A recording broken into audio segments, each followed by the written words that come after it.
On peut se dire que tout va bien au bord du Pacifique, qu'ici la mer est chaude, parfois dangereuse, mais pas plus qu'ailleurs en Amérique centrale. C'est ce que se disent les touristes, essentiellement américains qui fréquentent depuis peu les plages du Salvador. Longtemps, le pays a détenu le record du plus fort taux d'homicide au monde, hors zone de guerre. Aujourd'hui, il est l'un des plus sûrs.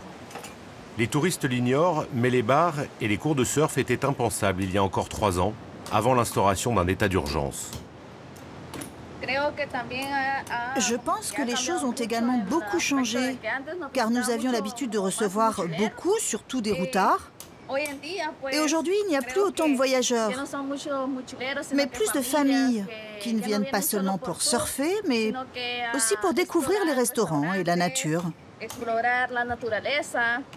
Je pense donc que la sécurité a conduit à une augmentation du tourisme. Avant, j'avais très peur de sortir le soir. Maintenant, non, il n'y a rien à dire. Je marche sereinement la nuit. Les Salvadoriens ne craignent plus la criminalité. C'est un autre danger qui les menace. Il y a 3 ans, le président Nayib Bukele instaure une forme de loi martiale dans ce pays de 6 millions d'habitants. Le Salvador connaît alors une accalmie après 20 ans de guerre civile, 90 000 morts et disparus, puis 20 années de criminalité organisée, responsable de plusieurs milliers de décès. Bukele a donné ordre à l'armée et à la police de reprendre le contrôle des rues. Les arrestations se sont multipliées, les gangs, les maras, démantelés. Désormais, les habitants vivent en sécurité, mais sous surveillance étroite. Avec parfois la crainte de disparaître dans l'une des prisons du pays, sans procès, sans jugement, parfois sur simple délation ou confusion de noms. Le plus célèbre pénitencier est à 80 km de la capitale, au pied d'un volcan. Bukele a voulu une prison modèle. Elle est protégée par l'armée.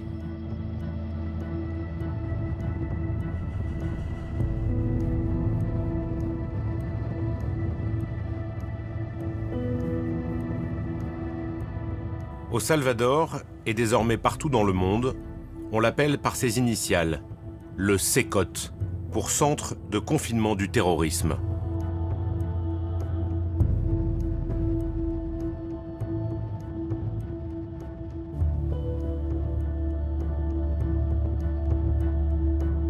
Le président Bukele a promis, ceux qui y entrent n'en sortiront jamais.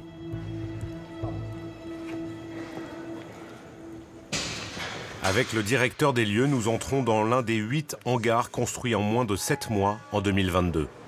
Venez.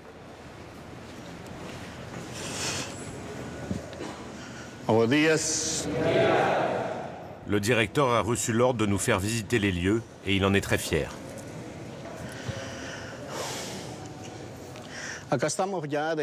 Nous voici dans le module 4. Comme vous pouvez le voir, il est composé de 32 cellules. Chaque cellule peut accueillir 80 détenus. On ne connaît pas le nombre exact de détenus, sans doute plus de 10 000. Ils sont tous, d'après le directeur, d'anciens tueurs des gangs du Salvador, à la réputation si cruelle. On les appelle les mareros. Le contrôle est total. Chaque cellule est surveillée 7 jours sur 7, 24 heures sur 24. Il y a toujours un garde armé devant la cellule avec une vue complète de l'avant et du haut de la cellule. Ces hommes ne verront plus jamais le soleil. Ils ne peuvent sortir que 30 minutes par jour dans le couloir, devant leur cellule, pour écouter un prêche ou faire un peu d'exercice. Ces anciens tueurs ont tenu le pays sous leurs armes. Pour toujours maintenant, ils sont dans un goulag tropical. Pas de livres, pas d'écran, pas de discussion, aucun contact avec l'extérieur. L'isolement est total et pour toujours. Là, nous sommes face à quelques individus. Je vais vous lire leur profil afin que vous sachiez le genre de crime que ces hommes ont commis. Et aussi quelques données sur les peines auxquelles ils ont déjà été condamnés. Il est condamné à 639 ans de prison. Ils étaient tous des tueurs à gages chargés d'exécuter les ordres qui leur étaient donnés par les dirigeants de ces structures. Celui-ci a ôté la vie à une étudiante. Écoutez bien, il fait partie d'une structure qui a commis un massacre dans la région de Cucatlán. C'est le genre de profil criminel que nous avons ici. Et nous les gardons désormais ici dans ce centre de confinement du terrorisme.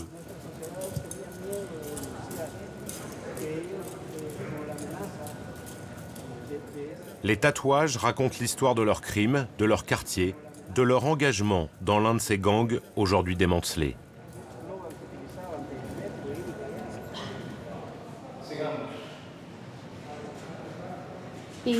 À combien d'années as-tu été condamné? À 100 ans, avant même le jugement. Quel effet ça te fait de savoir que tu vas passer 100 ans ici? Rappelez-vous qu'avec la vie que nous avons vécue, nous savions que, comme le dit le proverbe salvadorien, quoi qu'il advienne, allons-y. Alors où que ce soit, nous devons finir ce que nous avons commencé. Aujourd'hui, je me trouve dans une prison de haute sécurité d'où je ne sortirai plus jamais. Je dois aujourd'hui vivre avec mes ennemis. Et la vérité, c'est que tout cela n'en valait pas la peine, parce que je le vois bien maintenant. Chaque jour est vain. Mais je sais que je dois vivre aussi longtemps que Dieu me le permet. Mais n'oublie pas que quand tu es membre d'un gang, tu fais partie du gang pour la vie. Et comme le dit le proverbe, ici nous vivons pour le gang. Nous mourrons aussi pour le gang. Et nous voilà dans une prison de haute sécurité où nous savons que la vie ne changera plus. C'est notre seule option. Ce système de détention est dénoncé par nombre d'organisations des droits de l'homme. Le CECOT est devenu un modèle, y compris en Europe, notamment dans les cercles de l'extrême droite.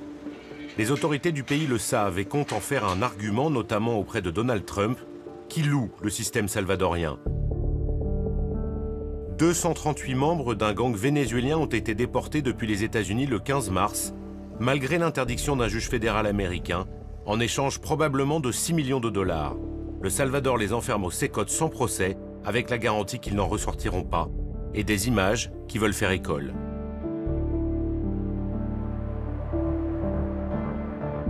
La ministre de la Sécurité intérieure des États-Unis, Kristi Noem, est même venue sur place, représentante du président Trump, histoire de bien assurer les liens entre les deux administrations.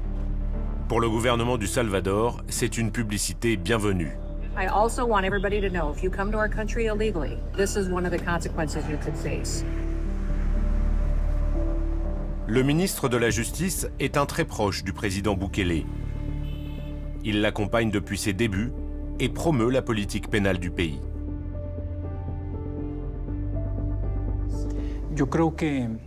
Je crois que ce que le Salvador apporte au monde, c'est une infrastructure juridique complète.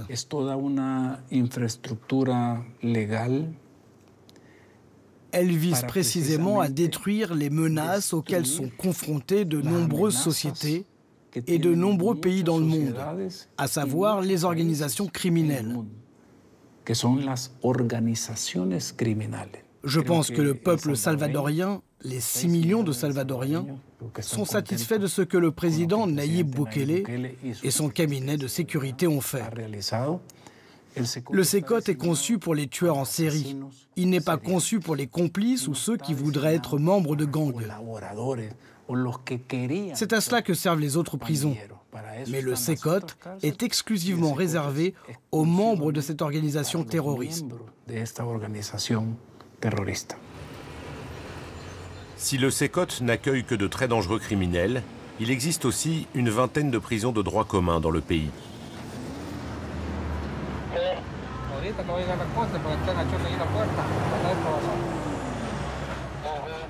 C'est le ministre qui a choisi celle que nous verrons, forcément pas au hasard. La Esperanza, l'Espoir, est située dans un quartier périphérique de la capitale. C'est un gigantesque complexe pénitentiaire que les Salvadoriens appellent entre eux Mariona, le nom du quartier. Le moins que l'on puisse dire, c'est que l'accueil y est chaleureux. Bonjour, bienvenue au complexe pénitentiaire de la Esperanza. C'est nous qui avons l'espoir. Profitez des loisirs.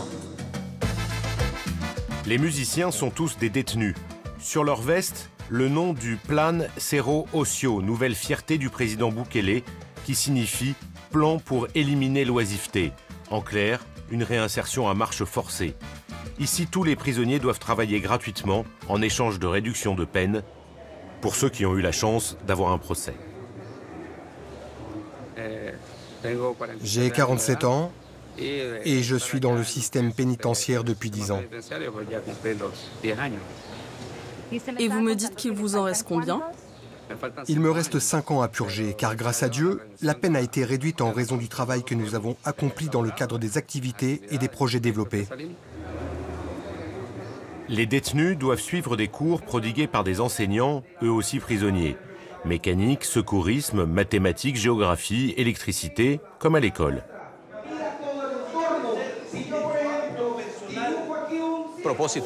Le but ici est qu'ils remboursent les dommages qu'ils ont causés à la société. C'est notre devise. Et l'objectif, c'est qu'ils puissent le faire. Nous leur donnons la possibilité d'apprendre de nouveaux métiers et de perfectionner les connaissances qu'ils ont déjà acquises dans la rue. L'objectif est de remonter le niveau général d'une génération qui n'a connu que la violence. Mais la visite a des airs de mise en scène, notamment avec cet atelier modèle dans la cour.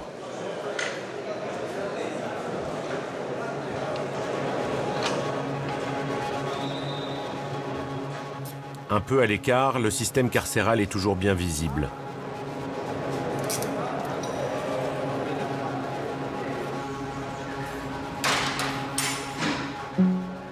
Quant aux cellules, nous ne serons pas autorisés à les filmer.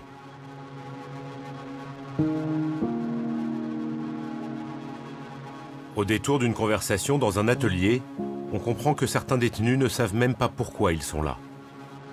Je vais le connecter.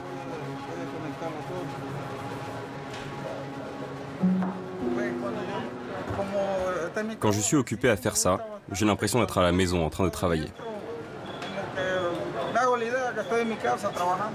Et qu'est-ce que vous aviez fait? Qu'ai-je fait? Pourquoi je suis ici? En réalité, c'est le régime qui m'a amené ici. C'est ça la vérité.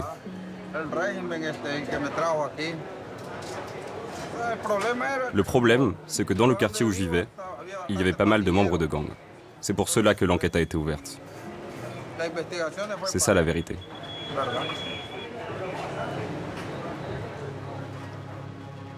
Le régime, ce mot qui terrifie.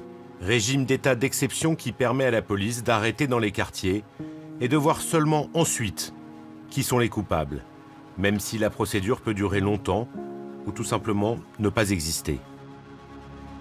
Le Salvador détient le record du monde du taux d'incarcération par rapport à sa population. 2% des Salvadoriens sont en prison, soit 20 fois plus qu'en France, et parmi eux, un nombre élevé mais impossible à quantifier sont des innocents. Mario est l'un d'eux. Il a payé fort sa détention injustifiée. Il ne peut témoigner qu'à visage caché.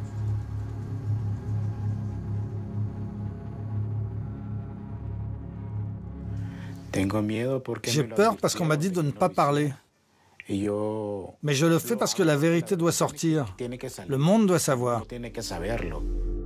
Le 25 avril 2022, comme tous les jours, Mario va livrer les petits déjeuners qu'il a préparés. Il était environ 10 heures du matin. Lorsque je suis arrivé, le magasin était déjà rempli de policiers. J'ai rangé les courses dans le magasin et je suis sorti pour nettoyer la voiture. Un officier s'est approché de moi et il m'a dit « Tu es seul ?» Le policier lui demande ses papiers, son téléphone, puis lui reproche, sans preuve, de faire des courses illégales de taxi privé et appelle des renforts. C'est pour ça qu'ils m'ont emmené.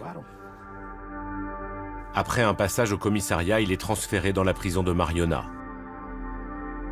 Dans la prison de Mariona, les gardes nous tabassaient pour nous accueillir. Je portais une petite boîte qui contenait des médicaments et j'ai dit à un garde que je devais les prendre. Mais il m'a dit « Non, jette-la » et elle est tombée sur mon pied. Puis avec sa botte, il a frappé mes orteils alors que j'étais pieds nus et il les a écrasés. Et c'est là qu'un de mes ongles a été arraché.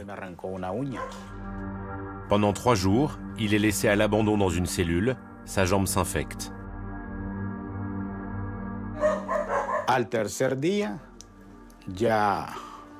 Le 3e jour, on m'a emmené à l'hôpital. À partir de là, je n'ai absolument aucun souvenir jusqu'à mon réveil environ 25 jours plus tard.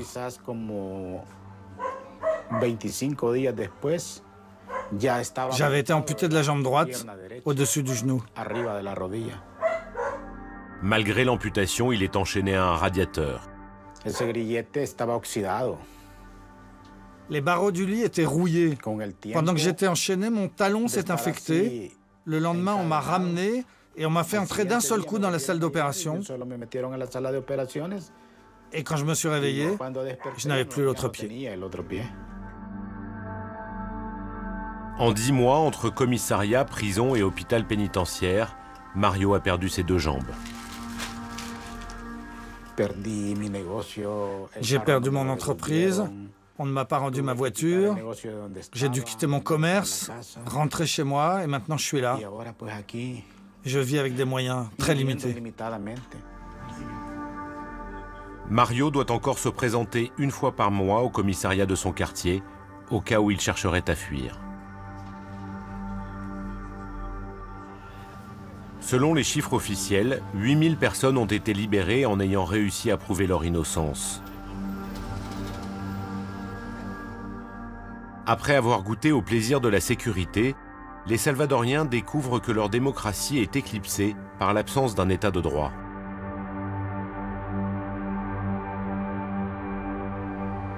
Il n'y a plus que 3 députés d'opposition au Parlement et toute critique du pouvoir est devenue dangereuse. Il y a peu de voix pour dénoncer le système et aider les familles de prisonniers. L'une d'entre elles se trouve là. Une petite ONG reçoit les familles démunies dont les recherches ou les recours n'ont pas fonctionné ou qui tout simplement n'ont pas eu de réponse. Madame, vous venez ici pour obtenir une aide juridique? Quelles sont vos attentes? J'ai l'espoir que cela m'aidera à faire sortir mon fils et à prouver qu'il est vraiment innocent. Ils se vantent d'avoir attrapé tellement de criminels.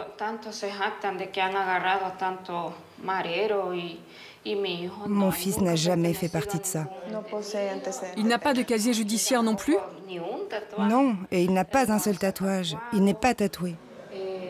Ingrid et ses collègues enregistrent toutes les informations possibles et les transmettent, quand elles peuvent, à une commission des Nations Unies à New York. Les chances d'obtenir des libérations sont minces, mais c'est le seul moyen de pression.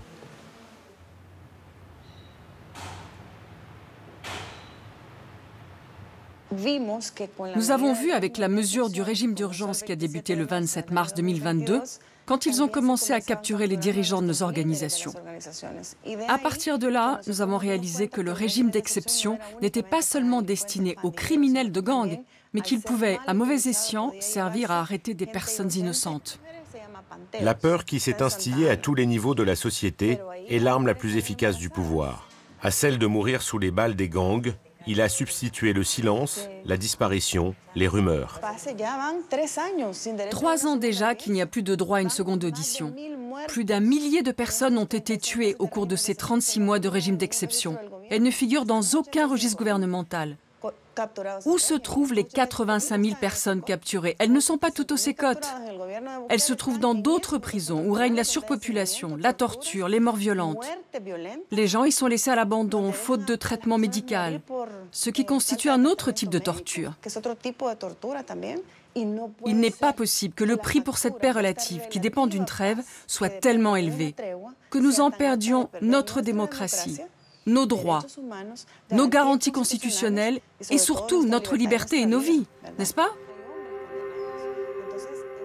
De l'autre côté de la ville, le ministre de la Justice a des réponses toutes prêtes à ces critiques. Si la police de votre pays n'arrête que les coupables, à quoi servent les juges, les procureurs et les avocats? Nous, ici, nous avons la ferme conviction de rendre la justice. Nous ne sommes pas une organisation criminelle. Nous représentons plus de 6 millions de Salvadoriens et soutenons l'état de droit. Nous ne luttons pas contre la criminalité en étant nous-mêmes des criminels. Oui, je peux vous dire qu'en tant que Salvadorien, en tant que citoyen, je suis très fier d'être salvadorien, de ne plus être connu à l'étranger comme un marero, comme un membre de gang, comme un pays de sang, comme un pays de misère. Aujourd'hui, nous sommes l'exemple que c'est possible dans le monde entier, et en particulier pour l'Amérique latine. N'importe quel État, s'il le veut, et s'il n'est pas lui-même gangréné par le crime, peut vaincre n'importe quelle organisation criminelle. Il y a un homme dont la plume est particulièrement respectée dans le pays. Il vit près de la mer, dans un lieu qu'il ne tient pas à dévoiler. Il est le directeur adjoint du média d'investigation le plus ancien, El Faro. Il scrute et analyse chacune des décisions de Bukele et de son gouvernement. Au quotidien, il faut dire que le régime d'exception s'est traduit par le démantèlement des gangs, de la mafia des pauvres, qui a saigné le Salvador pendant longtemps. Dans la vie de tous les jours, cela se traduit par moins d'homicides, moins d'extorsions, moins d'infractions, dont souffrait la grande majorité des Salvadoriens. Personne ne nie qu'il fallait mettre un terme à cette criminalité endémique. Mais l'état d'urgence a des conséquences graves qui pourraient entraîner de nouvelles violences.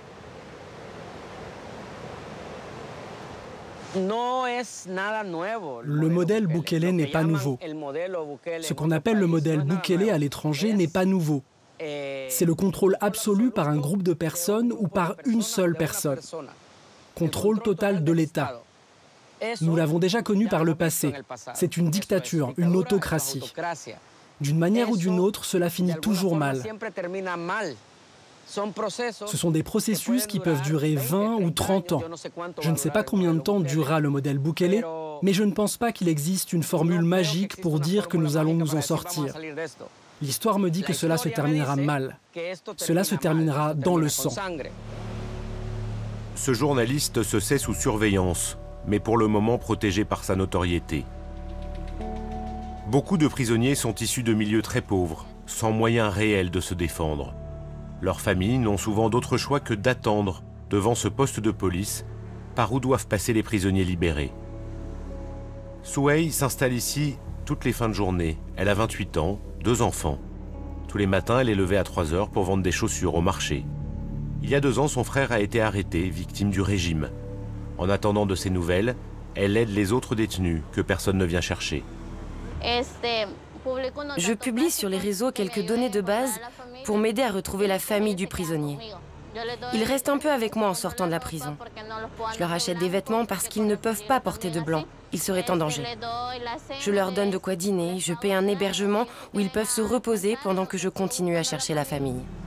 Souhey est devenu l'intermédiaire entre la police et les familles.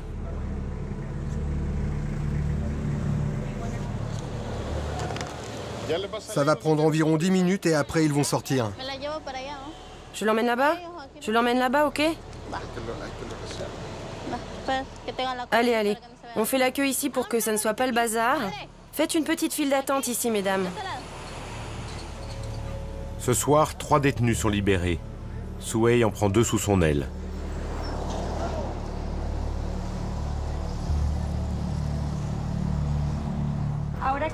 Et maintenant que vous êtes dehors, où allez-vous? À la maison, dans notre famille. Comment vous vous sentez? Je suis heureux.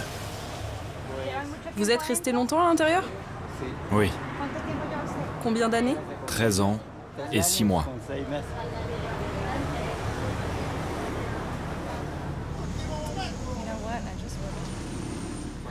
Là, il y a les hauts. Ici, vous avez les t-shirts. Trouvez celui qui vous convient. Je vais vous chercher des shorts. Le rêve de Souhey est de pouvoir offrir ce sourire à son frère. Quitter l'uniforme de la prison, redevenir un homme libre.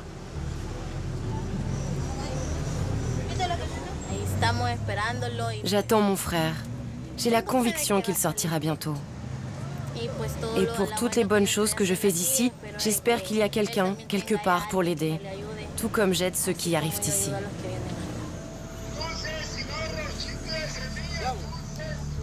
Pour le moment, il n'est pas prévu que l'état d'urgence soit levé au Salvador.